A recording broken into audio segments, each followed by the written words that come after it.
Shalom, Ubrahá, amigos da ONG, pergunta ao Rabino, e a pergunta de hoje é do nosso querido Yochai, que teria que ser uma vídeo-resposta, mas eu disse para ele que vai ser uma coisa melhor, então colocamos aqui a moldura, fundo musical, caprichado. Então, o nosso querido Yochai, ele pergunta se dentro do conceito de Gilgul Neshamot, a ideia de que alguém possa nascer em um lugar distante da comunidade judaica. Por isso colocamos aqui o travel time, hora de viagem, quer dizer, a alma desce do mundo superior, vai saber aonde ela vai chegar essa Neshama. A ideia de que alguém possa nascer em um lugar distante da comunidade judaica para despertar um desejo de retorno às suas raízes, isso se alinha com o plano divino, assim como vimos na história de Moshe e o êxodo do Egito. Seria o motivo da pessoa não ter dado valor quando tinha acesso à comunidade perto e hoje está distante para a elevação da sua alma.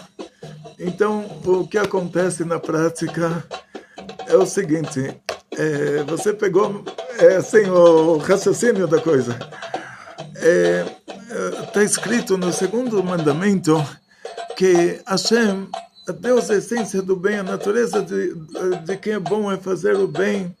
Então ele é um Deus Rahum Behanun, ele é bom e piedoso e bondoso. E ele, no Tzer Chesed Lalafim, ele mantém a bondade para os milhares, garante a bondade para os milhares, e porque davon avot albanim, ele cobra o pecado dos pais sobre os filhos,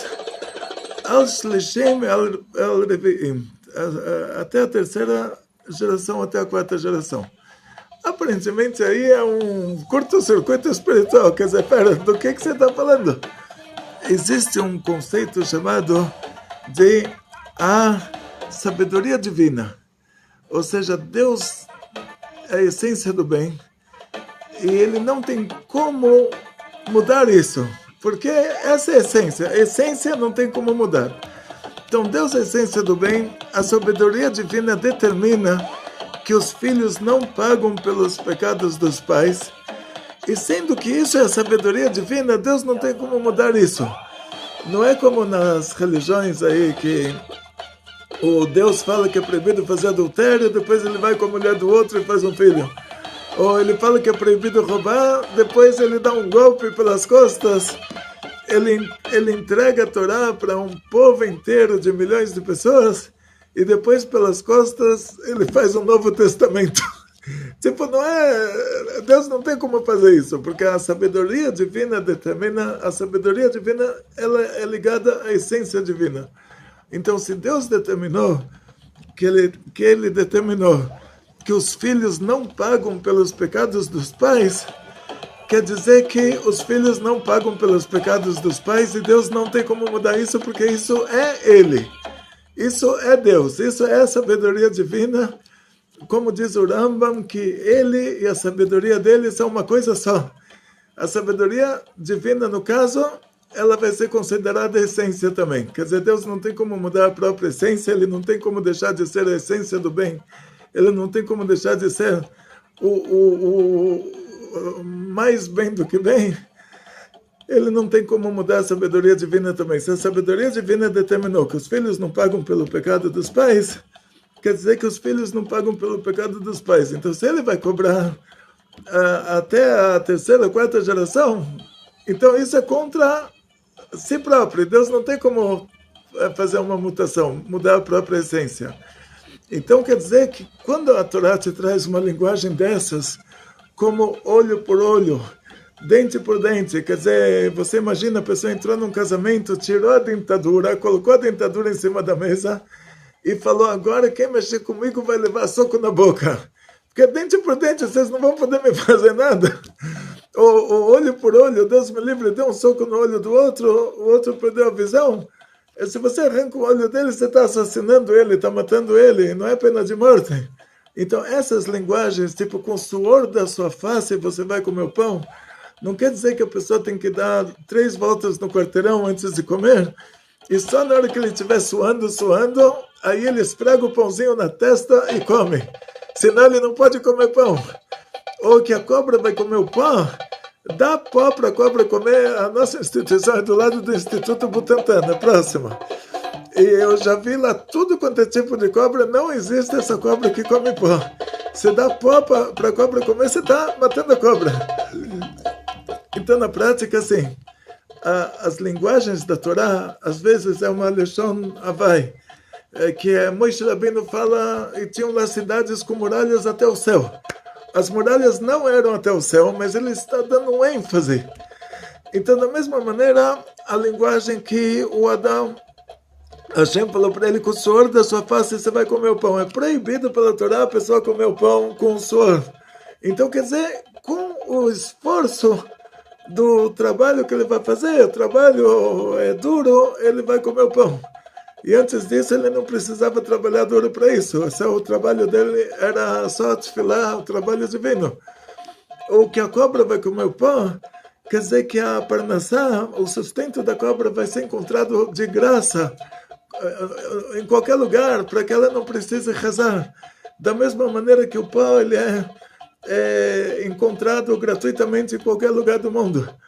Então essas linguagens da Torá, a gente chega também nessa linguagem, que Deus cobra o pecado dos pais, Deus cobra sobre os filhos, cobra isso dos filhos, até a terceira, quarta geração. O que quer dizer isso? Diz o Zohar, essa linguagem também está querendo dizer outra coisa, porque a Torá já falou que o filho não paga pelo pecado dos pais, e isso é a lei judaica. Quer dizer, se o pai fez uma coisa errada, o filho não paga pelo que ele fez. Se o filho fez uma coisa errada, o pai não paga pelo que ele fez. Se os dois fizeram isso juntos, formaram quadrilha, aí é outra coisa. Aí não importa que eles são pai e filho, importa que eles são dois bandidos que formaram uma quadrilha juntos.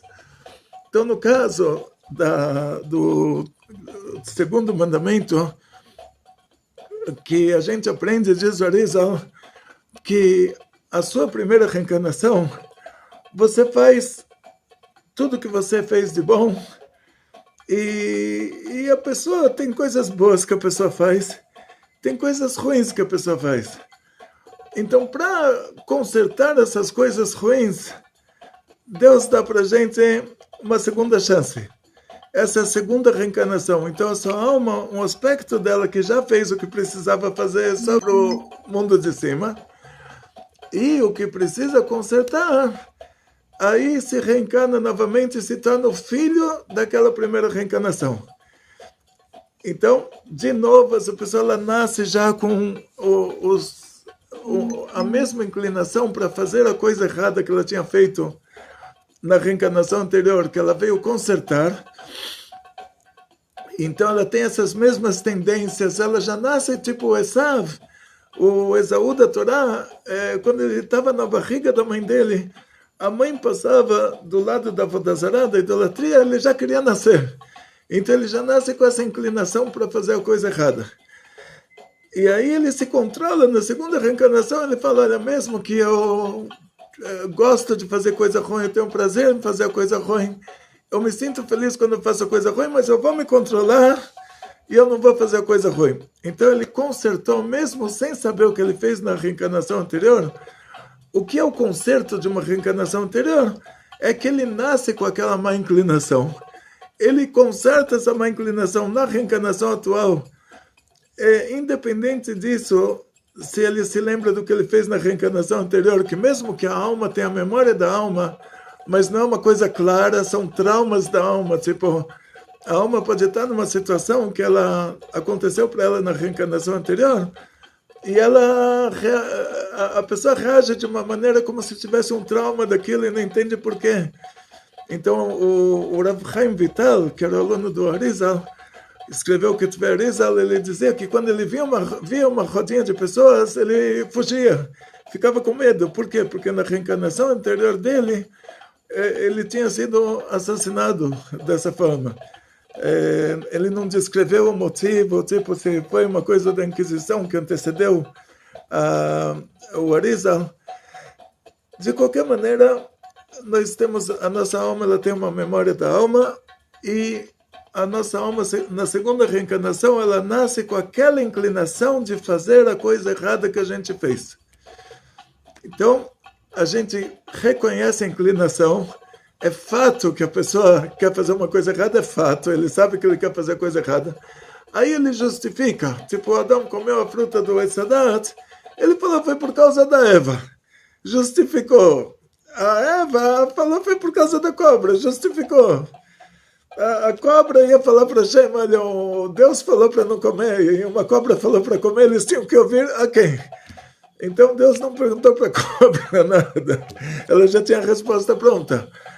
Então, essa má inclinação da pessoa na reencarnação atual é o que vai fazer com que ela conserte a reencarnação anterior.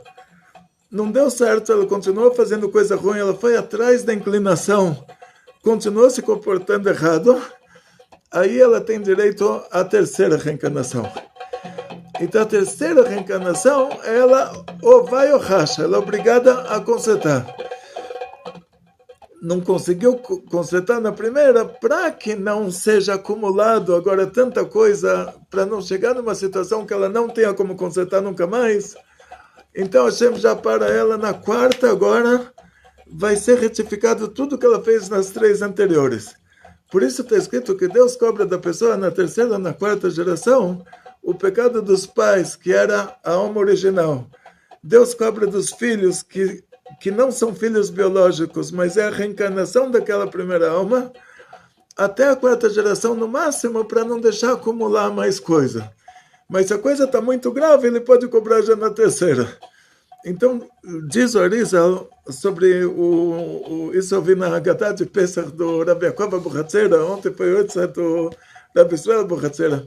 Rabbi Yaakov Abuhatzera traz na Haggadah dele, e eu ouvi isso no Arizal, no Zohar, que o povo de Israel no Egito, eles eram a reencarnação das 9 gerações que com as atrocidades deles eles causaram o dilúvio, e só a 10ª levou o dilúvio.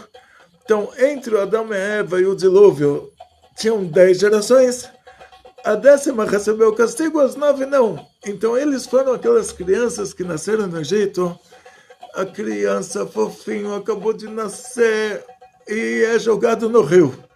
E chega lá o exército da superpotência mundial que é o Egito, joga essa criança na água, no rio, Deus me livre, a criança morre afogada. O que ele fez? Essa criança não matou, não roubou, não dormiu com a mulher do outro, não fez idolatria, não... O que essa criança fez para justificar ele ter morrido dessa forma? E mesmo se você falar, os pais mereciam um castigo de perder o filho, então coloca essa criança em outra família, deixa ele nascer numa família que os pais não merecem castigo nenhum.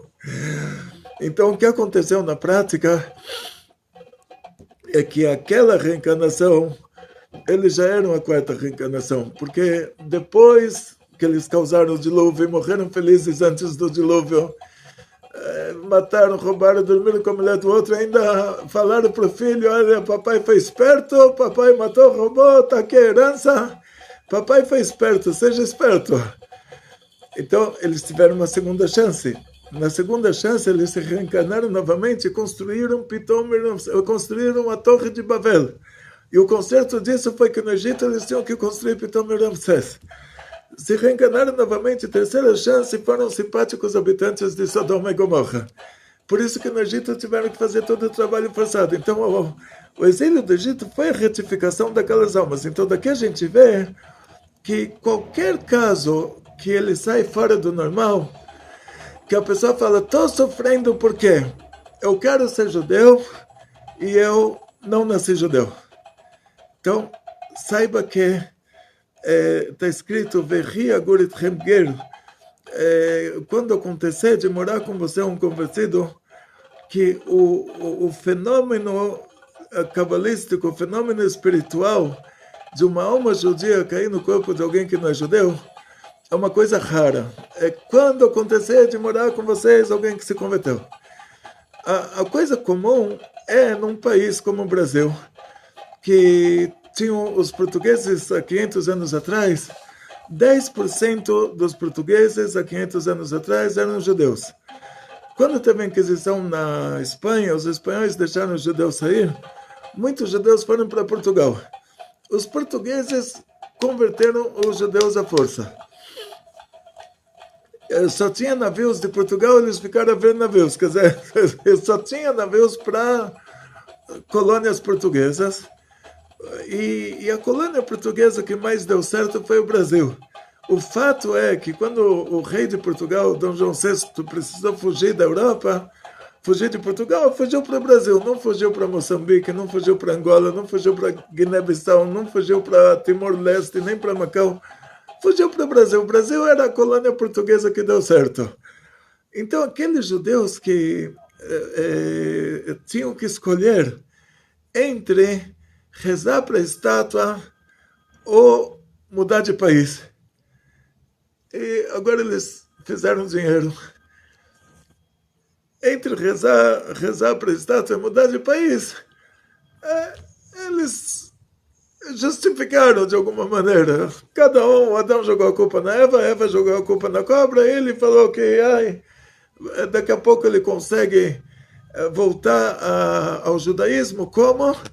Ele vai pegar uma caravela para o Brasil, ele vai colocar lá mulher grávida, 10 crianças, vai entrar num risco de vida num navio de madeira que vai cruzar o Oceano Atlântico.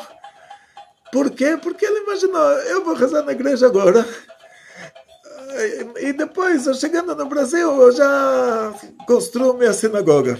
Mas aí eles vieram para o Brasil, a Inquisição veio atrás, os padres católicos, Deus me livre, assim, o mal que eles fizeram para o nosso povo, assim, eles ficavam perseguindo a gente, ficavam de olho no judeu, eles sabiam, fizeram os cálculos, eles sabiam quando era Yom Kippur, sabiam quando era Pesach, eles verificavam o comportamento dos judeus.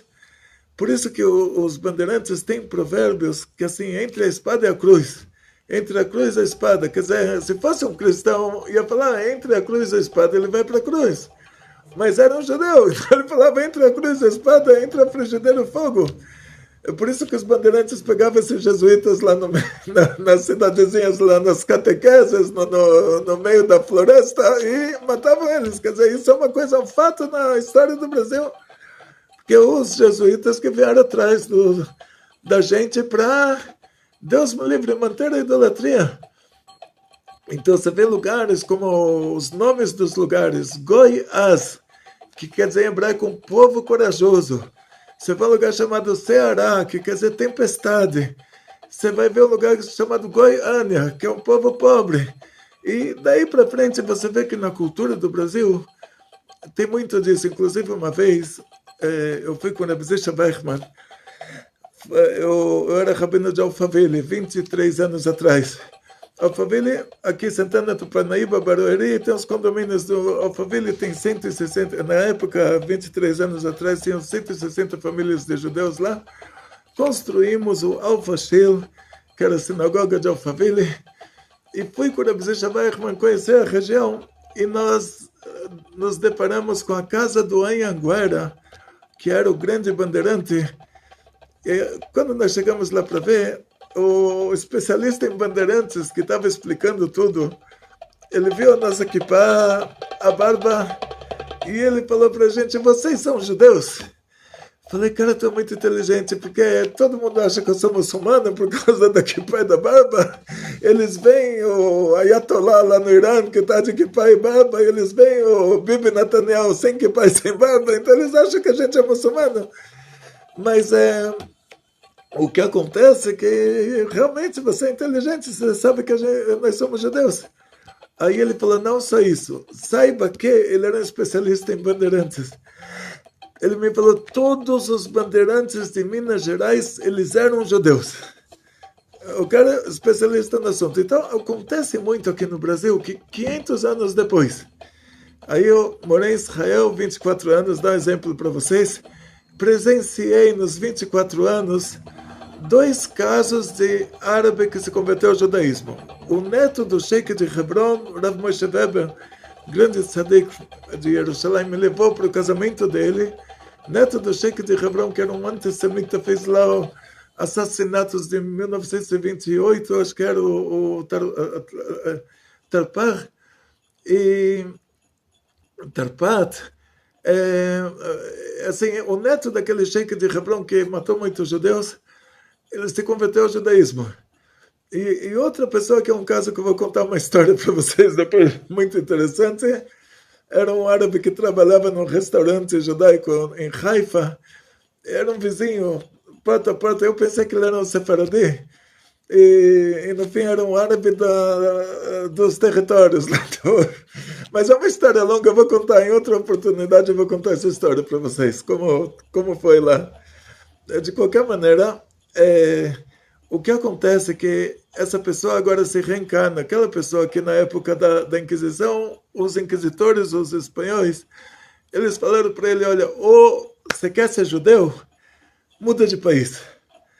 Agora, você está apegado ao seu dinheiro, vai rezar na igreja. Você não vai rezar na igreja, muda de país. Quer dizer, você tem essa opção. Se daqui a 30 dias você ainda estiver aqui, e se não estiver rezando na igreja, você vai ser queimado em praça pública com a sua mulher grávida, suas crianças, todo mundo amarrado na fogueira. Você vai ver todo mundo gritando e você vai morrer junto com eles. Então a pessoa não tinha como vender uma casa, que todo mundo, os espanhóis, eles já sabiam que o judeu não ia ter que ser 600 mil judeus teriam que deixar a Espanha, com o Dona Ishaca Barbanel, essa história. E os espanhóis sabiam, daqui a pouco vai ter uma queda nos preços, porque os judeus vão embora e eles são obrigados a vender a casa por qualquer preço. E quanto mais se aproximava desse prazo, mais o preço baixava. Então, a pessoa perdeu tudo que ele tinha, fugiu com a roupa do corpo, uma linha de 23 quilos, como eu costumo hoje nas viagens internacionais. O que aconteceu na prática? Aqueles que ficaram, aí os espanhóis falaram, então, quer ser judeu? Muda de país. Se não mudou de país, vai ter que rezar na igreja. 500 anos depois, essa pessoa se reencarna. E novamente, aí ele chega para o rabino, ele fala, rabino, eu quero ser judeu.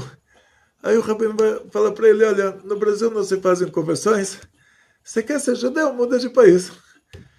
E é uma coisa assim, que tem tudo a ver, quer dizer, a pessoa não precisa se lembrar da reencarnação anterior dele, mas ele está passando novamente o mesmo teste. O teste que ele falhou na vez passada, ele está consertando agora, porque a segunda reencarnação não é imediatamente após a primeira. E a terceira não é imediatamente após a segunda. E a quarta, quando Deus me livre, ele já nasce só para sofrer. Não é exatamente... Ou seja, o negócio da quarta reencarnação. Dá um exemplo para vocês. Nosso povo passou por 4 holocaustos. Na destruição do primeiro Beit HaMikdash morreram uma quantidade de judeus. Isso é uma coisa absurda. Nebuzaradan matou 1 milhão de judeus. Tem lá, consta na Gemara. Então, a destruição do segundo Beit HaMikdash, os romanos fizeram uma lei que quem não matar um judeu vai ser morto. Então, imagina o holocausto que teve naquela época. Nas cruzadas Inquisição e na Alemanha, 4 holocaustos.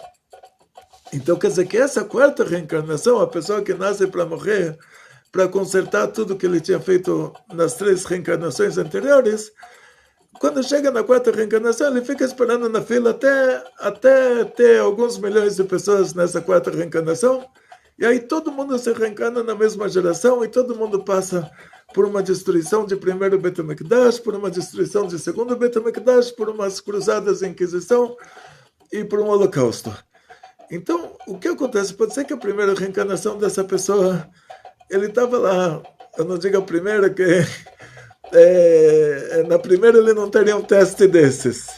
Se ele teve esse teste, quer dizer que ele já na época do Beit HaMikdash já andou fazendo alguma idolatria lá.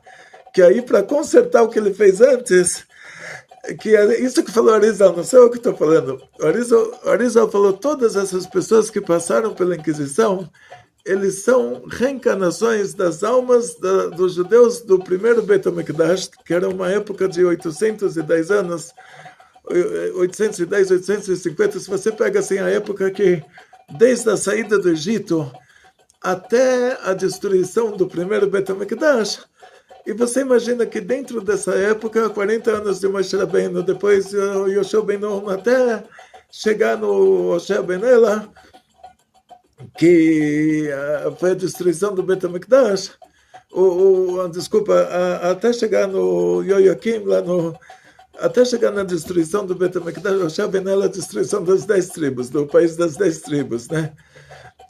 Mas até chegar na destruição do Bet HaMikdash são 810 anos a partir 810 anos a partir da entrada na terra de Israel, vamos dizer assim.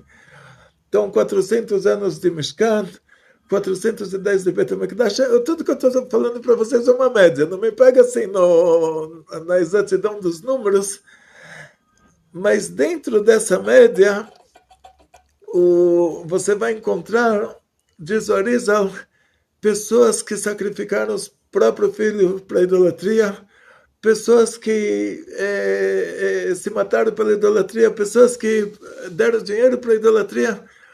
Essas almas voltaram e agora, diz o Arizal, essas almas voltaram nas cruzadas e na Inquisição. A pessoa que sacrificou o filho para a idolatria tinha que perder o filho e não fazer idolatria. Tipo esse que foi para a fogueira com a mulher grávida, com as crianças pequenas, que não tinha outra escolha, ou morria ou rezava para a estátua. Ele falou, não, morro, mas não rezo para a estátua. A pessoa que deu dinheiro para a idolatria, fez lá sacrifícios o tempo todo, coisas caras, ele perdeu o dinheiro, perdeu a casa, perdeu tudo na Espanha e fugiu com a roupa do corpo com uma malinha de 23 quilos. E cada caso é um caso, vamos dizer assim. Então, na hora que a pessoa vem, se reencarna novamente, então aqueles que nasceram na Espanha, em Portugal, na época da Inquisição, eles já eram reencarnação, assim diz o Arizal, das almas do primeiro Bet HaMikdash que fizeram idolatria. Depois disso, diz o Arizal, não vão mais ter perseguições em países onde tem comunidade judaica, não vão mais ter perseguições religiosas. Em países que tem comunidade judaica. Por quê? Porque o tikkun, o conserto da maioria daquelas almas já aconteceu. Então, não vai, assim diz o Arizal, não vão mais ter perseguições religiosas em países que tem comunidade judaica. O que aconteceu? Chegam os nazistas, eles colocaram lá no campo de concentração, assassinaram freira que tinha avô judeu, que a avó não era judia, mas não importa, eles iam pelo pai. Padres que tinham avô judeu. Chegaram no Marrocos, o Rommel, ele antes de começar o Holocausto lá no Marrocos, ele analisou os judeus árabes. Ele falou, nós não estamos fazendo uma perseguição religiosa. Fato que eles mataram muitos cristãos por terem raça judia, por serem descendentes de judeus. Ele falou, a perseguição, os nazistas estão perseguindo os judeus de raça judia e não de religião judaica, não importa a religião. E o Sefaradim, diz o Rommel, ele era um árabe de religião judaica. Então ele é um árabe, ele não é um judeu. Ele é um árabe de religião judaica. Ele não matou o Sefaradim. Quando ele chegou no Egito, me contou a Rabanit do Rav Moshe Weber, a Rabanit Miriam, Chaya Miriam Rachel, Baschana Bailey, que de abençoada memória, ela me falou, quando o Rommel chegou no Egito, os nazistas chegaram no Egito, os judeus, acho que Nazim de Jerusalém, já estavam fugindo para o Iraque. Porque falaram, o Sefaradim ele não vai matar, porque ele falou que o Sefaradim não é judeu. E só vai matar os Ashkenazim. Então, o que aconteceu assim, que o Holocausto não foi perseguição religiosa, foi perseguição racial. Eles mataram pessoas de outras religiões porque tinham raça judia, não mataram judeus árabes porque alegaram que a raça deles é árabe. Mas voltando para o nosso caso, a resposta para o nosso querido Yochai. O Yochai pergunta agora, o que está acontecendo? A pessoa nasceu numa família não judaica, mesmo que no Brasil não tem como provar nada, que é uma grande mistura, né?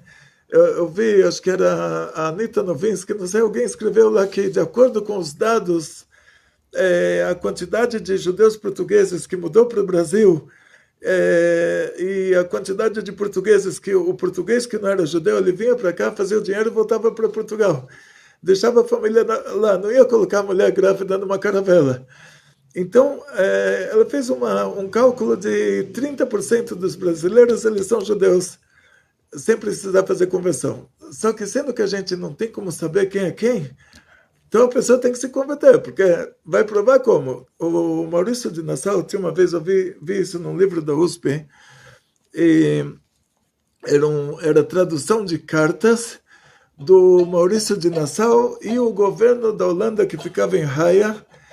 O governo da Holanda falou para ele, olha, pela nossa lei é permitido o judeu professar a religião judaica, mas é proibido pela nossa lei o judeu converter outra pessoa ao judaísmo. Converter um cristão, não, desculpa, converter um cristão ao judaísmo. Quer dizer, se ele convertesse um muçulmano ao judaísmo, acho que eles não iriam pegar no pé. Mas é proibido pela lei holandesa um judeu converter um cristão ao judaísmo. E aí eles detalharam para o Maurício de Nassau as conversões que os judeus de Recife estão fazendo, e detalharam que fez Brit Milá, foi para o Mikve, Betadine. Eles receberam detalhes detalhados que as sinagogas, 2 sinagogas que tinham em Recife, elas estão fazendo conversões em massa. Aí o Maurício de Nassau respondeu, eu vi a pergunta e a resposta lá. Eu estava no Centro Cultural Israelita de Taubaté, que era da Federação, a gente usava espaço, esse livro era dele, estava lá no Centro Cultural Israelita de Taubaté. Aí o Maurício de Nassau responde que eles não estão, os judeus de Recife não estão convertendo cristãos. Esses que estão passando pela conversão, eles são judeus portugueses que foram convertidos à força ao cristianismo e agora estão voltando para o judaísmo. O Maurício de Nassau escapou dessa assim, bonitinho. Bato palmas para ele. Mas a gente que é judeu, a gente sabe que não é isso. Porque a pessoa que faz tchuvá, a pessoa chega na sinagoga, ele é judeu, de mãe judia, e ele estava rezando para a estátua lá na Índia.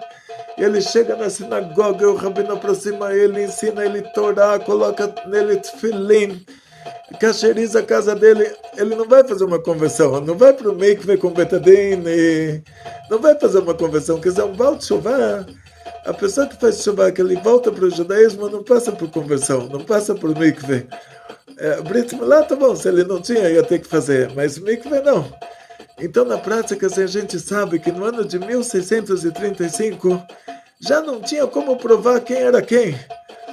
A pessoa falava, olha, meu pai, meu avô, meu bisavô, quer dizer, 130 anos se passaram a partir da Inquisição, mas já não tinha como provar quem era quem. Então, imagina agora, 500 anos depois, a pessoa chega e me fala, olha, o meu sobrenome é Oliveira, então eu sou judeu. Eu falo, que bonito, quer dizer, Oliveira, em primeiro lugar, não importa se o seu sobrenome é Goldberg, mas o sobrenome vai pelo pai. Então pode ser que o seu sobrenome é Goldberg e a sua mãe é Maria da Assunção. Não importa, quer dizer, esse negócio de sobrenomes não vale nada, porque o judaísmo vai pela mãe. É a mãe da mãe, da mãe, da mãe, da mãe, da mãe, até 500 anos atrás. E os sobrenomes são dos pais, né? Então, o que acontece na prática é que no ano de 1635 já não tinha como saber quem era quem. Aí eles fizeram as conversões sabendo que essas pessoas são judeus, mas que não tem como provar. Então, imagina agora 500 anos depois. Então a pessoa chega para o rabino e fala, rabino, eu sinto, tem uma alma divina. Manifestação da alma, todo mundo quer comer porco, eu não quero comer porco, eu só estou comendo peixe porque eu quero comer kasher, e na minha cidade não tem carne kasher. Todo mundo no sábado vai para o circo com as crianças e eu vou passear com as crianças, mas não vou para um lugar que eu preciso pagar a entrada. Entende? Ou seja, na prática, se a pessoa fala, rabino, não tenho o que fazer, eu quero ser judeu. Não quero mais rezar para a estátua, quero ser judeu, quero voltar a ser judeu.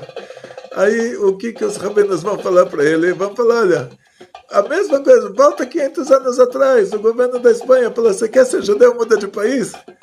Eles, infelizmente, vão ter que falar a mesma coisa. Eles vão falar, todos os países de colonização portuguesa e espanhola, que é Argentina, Brasil, Colômbia, Venezuela, Panamá, México, não se faz lá conversões.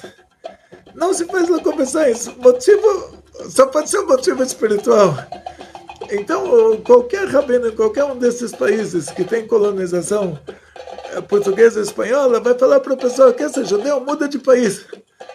Agora, você chega nos Estados Unidos, que não tinha lá, na Inglaterra, não tinha Inquisição, tinha cruzadas, mas aí eles morreram no Kiddush Hashem, tinha lá Kiddush York. Pessoas morreram, a comunidade inteira se matou para não ter que rezar na igreja. Então, lugares assim, que não teve mistura. Os ingleses, eles são raça pura, não se misturaram com os judeus. Então, um país como os Estados Unidos, você quer se converter, você passa um ano na sinagoga lá, eles te fazem a conversão, eles não entendem como pode ser que no Brasil não se faz conversões. Aí você chega no Brasil, na Argentina, na Colômbia, na Venezuela, no Chile, no Panamá, países de colonização espanhola e portuguesa, quer ser judeu, tem que mudar de país. Então acaba ficando uma coisa óbvia, um raciocínio lógico de que essa pessoa teve uma reencarnação da época do Bet HaMikdash, que ele fazia lá idolatria. Ele se reencarnou, então depois disso, como diz Orizal, se reencarnou na Espanha para passar por um teste de idolatria. Os espanhóis falaram para ele: quer ser judeu, muda de país. Ele falou: então vou abrir mão do meu dinheiro, vou abrir mão do meu trabalho, vou abrir mão dos meus clientes e dos meus contatos e de tudo. Vou mudar para o Líbano, para a Síria, que é o Império Otomano, que é um lugar que lá eu posso ser judeu como eu quero, mas lá não tem dinheiro, e lá é um país pobre, e imagina morar no Líbano, na Síria, que horror. Como minha mãe é de Zahle, né? Zahle é 15 minutos de Beirute. Mas eu falo assim que meus avós nunca quiseram voltar lá nem para visitar, por incrível que pareça.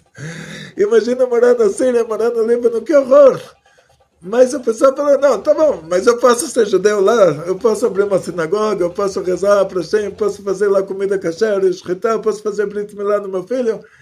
Gesundheits, abriram mão, saíram de lá sem nada, mudaram de país, continuaram sendo judeus.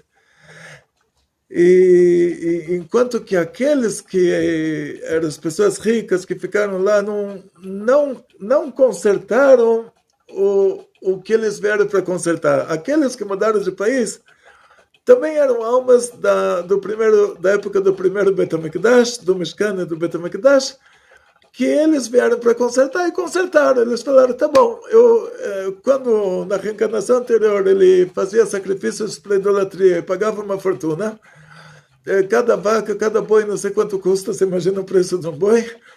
E agora ele tinha que abrir mão do dinheiro dele, perdeu o dinheiro para não fazer idolatria. Antes ele perdia o dinheiro para sim fazer idolatria, agora para consertar, então ele tem que perder o dinheiro para não fazer idolatria. Eles abriram mão do dinheiro, mudaram para o Líbano, para a Síria. Hoje eles são os judeus sírios, judeus libaneses. Eles consertaram naquela época o que precisava consertar. E depois, com a independência da Síria, todo mundo teve que fugir de lá. E a Síria só deu um passeio, não deu passaporte. Naquela época, na independência da Síria, o Irã era o país desenvolvido, né? O Irã tinha um passaporte, era os Estados Unidos do Oriente Médio. Quem tinha muito dinheiro conseguia um passaporte iraniano, conseguia cidadania iraniana, como direito ao passaporte. Mas quem era uma pessoa normal conseguiu o passeio da Síria. Então eles mudaram para o Brasil aceitou esse passeio. E o que acontece assim, na prática, quando a gente fala sobre os judeus da Síria, os judeus do Líbano, são os judeus sefaradim. Sefaradim, a palavra sefarado quer dizer Espanha. Eles são judeus espanhóis, eles não são judeus sírios, eles não são judeus libaneses, eles são judeus espanhóis, judeus sefaradim. Quando você quer falar já sobre judeus que não passaram pela Espanha, que não foram aquelas pessoas que tiveram que abrir mão de tudo e sair com a roupa do corpo para se manter judeus, então judeus que não são sefaradim, aí você chega no Oriente, lá no Iêmen, tem lá judeus que saíram de Israel na época do primeiro Bet HaMikdash, eles não voltaram com Ezra, eles têm uma história linda lá, assim, aí a gente já chama eles de judeus Mizrahim. Mizrahim, quer dizer, judeus orientais, mas eles já não são separadim. Agora, os judeus do Império Otomano, os judeus da Síria, os judeus do Líbano, do Iraque, que é do lado da Síria, e esses aí, eles eram aqueles que há 500 anos atrás falaram para eles, ou você abre mão do dinheiro e muda de país, você pode continuar sendo judeu, ou você vai rezar para a estátua, e eles abriram mão do dinheiro e mudaram de país.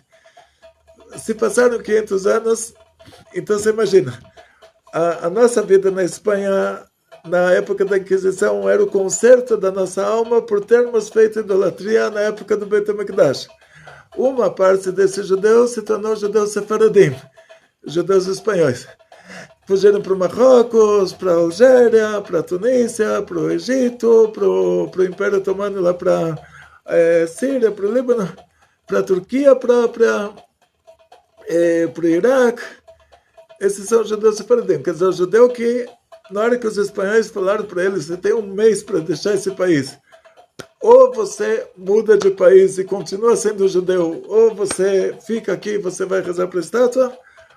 Esses são aqueles que mudaram, são judeus sefaradim.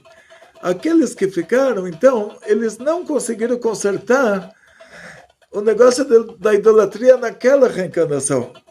Então eles recebem direito de mais uma reencarnação. Quer dizer, tipo, se na primeira eles fizeram coisa errada e na segunda não conseguiram consertar, tem direito à terceira para consertar, e na quarta ele já é consertado à força, né? Na quarta, que ninguém queira estar nessa quarta reencarnação. A gente tem uma aula sobre o Holocausto, né? Onde estava Deus no Holocausto, que fala sobre o segredo da quarta reencarnação. Então, que ninguém queira estar, a gente prepara e consertar tudo até a terceira. E esse que é o detalhe. Então, nessa terceira reencarnação, a pessoa quer consertar. Então, ele fala, eu sei que eu tenho uma alma judia, eu sinto que eu sou judeu, eu quero ser judeu. E aí, a primeira coisa, todo mundo fala para ele, olha, no judaísmo tem uma categoria que são os 7 mandamentos de Bnei Noach. A pessoa não assassina, não vai com a mulher do outro, não vai lá, não faz homem com homem, mulher com animal, todos esses detalhes que estão lá do Gilui Arayot Avodah Zarah, idolatria, relações proibidas pela Torá, assassinato, faz 7 coisas, guarda 7 mandamentos. Ele fala, não, eu sinto, a minha alma está me empurrando, eu quero ser judeu. Aí o que a gente faz? Aí eu verifico, procuro para ele um betadino aqui no Brasil, na Argentina, na Colômbia, na Venezuela. Eu falo, olha, olhei aqui todo o mapa da América Latina, dos países de colonização espanhola e portuguesa, e cheguei à conclusão, você quer ser judeu? Muda de país. Na América Latina não tem como se converter. Então, como pode ser uma coisa dessas? Um país como a Argentina, que tem uma comunidade que tinha uma época que eles estavam lá 500 mil de judeus, mais do que muitas comunidades europeias. E na comunidade europeia a pessoa pode fazer conversão. Lá em Londres ela pode, lá em Paris ela pode, na Alemanha ela pode, Berlim, você imagina, na Alemanha a pessoa pode se converter, e na Argentina não. Então isso nos leva a esse fato. A gente compara coisa com coisa, que é o caminho da Torá, é sempre você comparar uma coisa com outra para ver se está dentro da mesma categoria. E a gente fala, 500 anos atrás se falaram, quer ser judeu, muda de país. 500 anos depois, estão te falando, quer ser judeu, muda de país, quer dizer que aquilo ainda está pendendo. Aquela pendência ainda se encontra, ainda está em dia, quer dizer, você tem mais uma reencarnação para consertar. Então, isso está na cara, vamos dizer assim. O fato de acontecer a mesma coisa pela segunda vez, quando a pessoa não conseguiu consertar pela primeira vez. Como ele sabe que ele não conseguiu consertar pela primeira vez? Fato, ele nasceu numa comunidade cristã, ele nasceu rezando numa igreja. Então ele fala, quer dizer que o pai dele rezava na igreja, o avô, o bisavô, tataravô, até 500 anos atrás. E agora ele quer consertar? Falam para ele, quer voltar para o judaísmo? Muda de país. Então está muito na cara isso, que é um conceito de reencarnação. Está muito na cara. não tem como encontrar isso no Arizal, que o Arizal aconteceu 400 anos atrás. Mas o que o Arizal falou, que a Inquisição e as Cruzadas, eles eram o conserto daquelas almas que fizeram idolatria na época do Bet HaMikdash. E você vê que você ainda está dentro desse conserto. Quer dizer, você fala que quero ser judeu, que resposta você ouve em qualquer lugar? Muda de país. A mesma resposta que os espanhóis deram na Inquisição.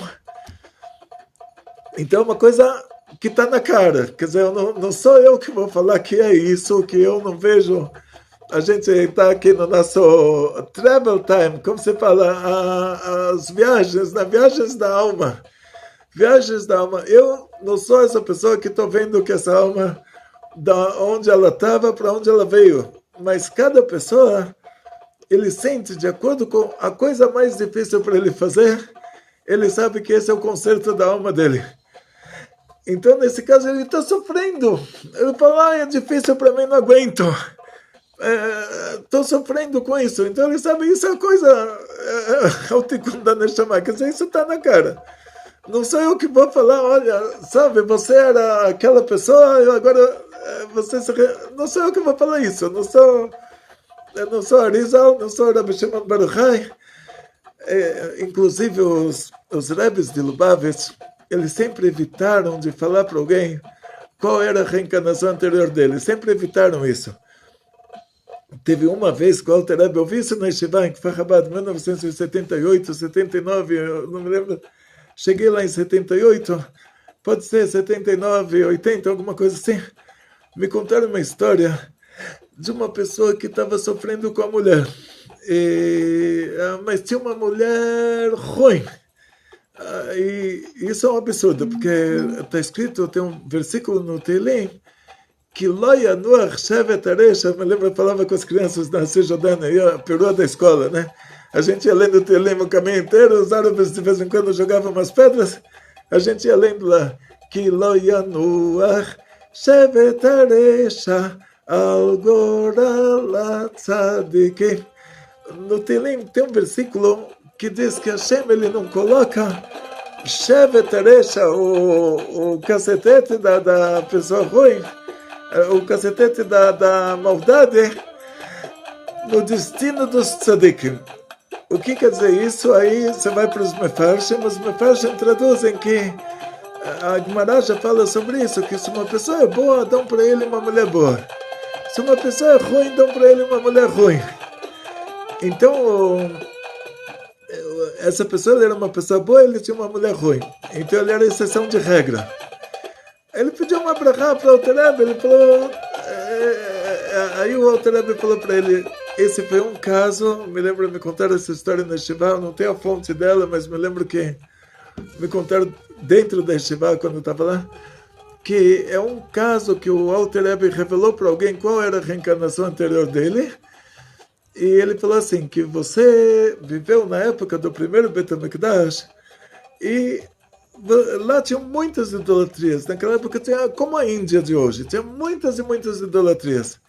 E você fez muitas vezes idolatria, você era um judeu religioso que abandonou o judaísmo e foi para a idolatria.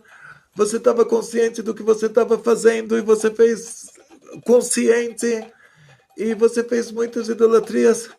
Então, a pena da Torá para uma pessoa que está consciente de que ele está fazendo idolatria, ou seja, não é o Tinok Shenish Babenokom, tem uma lei na Torá que é um nenê que ele foi preso entre os idólatras. Então, os idólatras sequestraram esse nenê judeu, e ele cresceu na idolatria. Toda idolatria que ele fez, quando ele chega lá em cima, ele não vai ser julgado pela idolatria que ele fez, porque essa foi a educação que ele recebeu. Ele não fez isso consciente, ele achava que estava fazendo coisa boa. Mas no caso daquela pessoa não era esse o caso. Ele viveu na época do Bet HaMikdash, ele viu os milagres que aconteciam no Bet HaMikdash. E ele optou por fazer idolatria. E ele fez várias idolatrias. E o Alter Rebbe falou para ele, o castigo pela idolatria é a pessoa, é pena de morte. Num caso desses, no caso que ele fez conscientemente, e ainda o Tosfot fala que todos os idólatras de fora de Israel, eles só fazem o que os pais faziam. Eles não são considerados conscientes na idolatria. Quer dizer, essa cultura deles, eles não vão ser julgados lá em cima como alguém que fez idolatria. Vão ser julgados como esse Tinoch Shenesh Bobenal, como alguém que foi sequestrado pelos Goyim e ensinaram ele a fazer idolatria, ele fez. Quer dizer, não recebe castigo pela idolatria que ele fez. Mas por quê? Porque lá em Israel tem o Bet HaMikdash naquela época, e a pessoa podia ver os milagres que aconteciam no Bet HaMikdash e a idolatria dele, que ele podia comparar entre uma coisa e outra e falar que, olha, eu estou na religião errada, realmente. Enquanto que fora de Israel não tinha o Bet HaMikdash, eles não tinham opção, não tinha escolha, não tinha como comparar uma coisa com a outra. Então, voltando para essa pessoa, que na época do Bet HaMikdash ele era um judeu religioso e ele deixou a religião judaica conscientemente, foi fazer idolatria sabendo que isso pela religião judaica é pena de morte se a pessoa faz isso conscientemente, e ainda motivou outros a fazer idolatria, então o que os outros fizeram também é culpa dele. Então a pena que ele recebe pela idolatria é a pena de morte. Agora, dizem nossos sábios, o rei Salomão ele falou que uma mulher ruim é pior do que a morte. Então, sendo que a mulher ruim é pior do que a morte, e o máximo que ele recebe de castigo pela idolatria é a morte, o Alter Rebbe falou para ele, olha, não tem como, você fez tantas vezes idolatria lá, você fez tantas idolatrias diferentes, tantas religiões diferentes lá, e convenceu tantas pessoas a fazer, quer dizer, você teria que morrer umas 500 vezes. Então, cada vez que a mulher ruim surta, é como se você tivesse morrido uma vez. É mais do que se tivesse morrido uma vez. Então, o Alter Rebbe falou, no seu caso, não posso te dar uma brachá para a sua situação melhorar, mas quando você chegar nesse nível, que medida por medida, que terminou o seu castigo, vai acontecer um milagre, ela vai ficar boazinha. Por si só. Uma coisa assim, algum parafuso ela vai mudar de posição, ela vai ficar boazinha por si só. Então esse era um caso que eu me lembro que o Alter Rebbe revelou para alguém qual era a reencarnação anterior dele, mas os Rebbes de Lubavitch, mesmo sabendo qual era a sua reencarnação anterior, eles não iriam te revelar. É uma coisa que não se faz, ou seja, você está tirando a Bechira Hofshit, está tirando o livre-arbítrio da pessoa. Então, mas aqui é uma coisa que está na cara, tipo, a gente não precisa ter o HaKodesh, a gente não precisa ver o caminho das almas, ou as viagens das almas, as transmigrações das almas, para saber que a pessoa está num país que foi colonizado por aqueles cristãos novos. E a pessoa chega exatamente no mesmo teste que aquele judeu não passou. O que causou aquele judeu de se tornar um cristão novo? Que ou ele muda de país, ou ele vai rezar na igreja, e ele não mudou de país. E agora ele vê fato, ele olha para si próprio, ele fala, ele é uma pessoa que começou a vida dele rezando na igreja. E ele é descendente desses colonos portugueses, que 30% deles eram esses cristãos novos. Então, acaba ficando claro. Ele fala, olha, não é 30% dos portugueses, deixar bem claro para vocês. 30% dos brasileiros. Os portugueses, geralmente, quem pegava caravela com mulher grávida e crianças pequenas era um judeu fugindo, pensando que aqui ia ser melhor, que os jesuítas não viriam atrás, né? Mas o 30% dos brasileiros, o Brasil é um país que tem muitas tribos indígenas que eles nem sabem de onde eles são. Então pode ser que essas tribos, eles são das nossas tribos perdidas também. O Brasil tem colonos da Itália, que na época do Império Romano tinha uma mistura enorme lá na Itália. O Brasil tem colonos de países como a Alemanha, a França, que tiveram lá cruzadas, que também teve muita mistura. Então, em Polônia, onde passaram os cruzados. Só que não é mistura aqui, por exemplo, em países árabes não teve mistura. mais colonização do Brasil, assim mesmo que tem muitos árabes aqui, mas a gente levando em conta toda essa grande mistura que é o Brasil, levando em conta o número de portugueses que eram os cristãos novos, que colonizaram o Brasil, aí dá uma média de 30% dos brasileiros que eles têm origem judaica. Então você fala, pera, eu estou nessa categoria, o meu teste agora é esse. Então, simplesmente você se encontra, de uma maneira lógica, você se encontra nessa situação que está na cara. Seria uma coisa assim, está na cara. Como resolver isso? O governo da Espanha não deu solução. Eles falaram, você fica aqui, você vai rezar na igreja, entende? Então, a pessoa tinha que escolher, quer dizer, tinha que ser a opção da pessoa. Esse que é o detalhe. O teste dessa pessoa é que essa pessoa tinha que sozinho descobrir para onde ele teria que fugir para resolver o problema dele. Esse que é o problema, quer dizer, ninguém podia ajudar ele com isso. O Dom Isaac Abravanel fugiu da Espanha com 600 mil judeus, mas eles não foram organizados. O próprio Dom Isaac Abravanel, acho que ele foi para algum país na Itália, que tinha lá Gênova, e outros foram para o Líbano, para a Síria, o Império Otomano, outros foram para Istambul mesmo, era Constantinopla naquela época.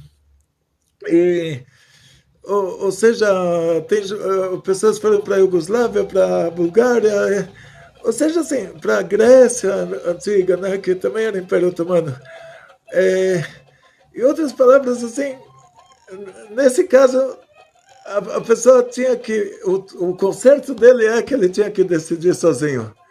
Ele tinha que decidir sozinho para onde ele foge. Esse é o conserto. É uma coisa interessante. Então, assim, a gente não tem como dar opinião em relação a isso. A gente está vendo que tudo está na cara, mas a gente não tem como dar opinião. Porque é uma coisa que está na cara, mas não... Então tem muita gente que vai para Israel e se converte e depois de muitos anos volta para o Brasil, mas aí ele já voltou como judeu, entende? Aí já era um judeu, até hoje já tem novamente comunidade judaica na Espanha, em Portugal, depois de 500 anos, que o decreto dos cabalistas da época, que eles proibiram qualquer judeu de morar em Portugal e Espanha durante 500 anos. E os 500 anos já se passaram. Então hoje a gente vê que tem comunidades emergentes, comunidades judaicas, judeus religiosos verdadeiros, também pessoas que fizeram conversão de acordo com a Allahá, que estão morando nesses países. Em outras palavras, é isso. Muito obrigado para o nosso querido Yochai, que teve toda a paciência, está tempos esperando essa resposta. E eu vi que você fez outras perguntas. As outras perguntas dá para responder por vídeo resposta. Aí depois eu mando para o TikTok, para o Kiwi, já deixo armazenado lá se você precisar ver a resposta novamente. Mas essa aqui eu te falei, ia precisar ser uma coisa especial. Tem até fundo musical. Esse é a caixa de som da nossa ONG. Trouxe especialmente para gravar essa aula. Nosso fundo musical. Ele toca aí. E dá até para carregar o telefone junto. E moldura no vídeo.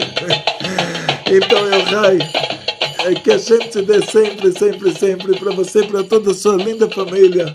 Muito sucesso, muita saúde, muito dinheiro, felicidades judaicas de toda a família, grandes milagres em grande estilo, e que a gente ilumine, que você encontre o seu caminho, que a gente ilumine, que a gente ajude, te ilumine, como a Hashem iluminou aqueles judeus que tinham que fugir da Espanha. A gente ilumine também. É o mesmo Deus, Deus não mudou, o mesmo Deus, tudo continua em ordem, continua no mesmo esquema. Recolta, muita alegria.